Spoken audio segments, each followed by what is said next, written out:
भाऊ काय सांगाल, अमरावती जिल्ह्याला एकही मंत्रिपद मिळालेलं नाही, हे काय सांगाल प्रतिक्रिया? तसं पाहिलं तर महाराष्ट्रामध्ये अमरावती जिल्हा हा शिवसेनेचा बालेकिल्ला म्हणून ओळखला जातो. तसंच अंबानगरी आहे. या ठिकाणी सर्व महाराष्ट्राचं लक्ष या विधानसभा निवडणुकीवर लागलेलं होतं.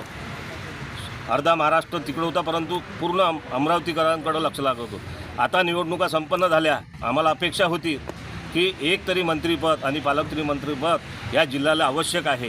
कारण मागील काही वर्षापासून आम्ही पाहतो आहे की जिल्ह्याचा हा विकास या ठिकाणी खुंटलेला आहे आणि यावेळेस संधी होती की आमच्या जिल्ह्याला एखादं मंत्रिपद जर मिळालं तर या जिल्ह्याचा विकास तर होईलच, परंतु येथील काहीतरी बेरोजगारीचं प्रमाण जे आहे मुख्यत्व इथं उद्योगधंदे आणतील आणि त्यांनी आश्वासनं दिलेलं आहे, परंतु त्यांच्याकडे जर पद असेल तर ही मागणी पूर्ण होऊ शकते. म्हणून शासनाला आमच्या विद्यापीठ शिवसेना युवासेना व नागरिकांतर्फे विनंती आहे की आमच्या जिल्ह्याला पालकमंत्री किंवा राज्यमंत्री पद द्यायला पाहिजे.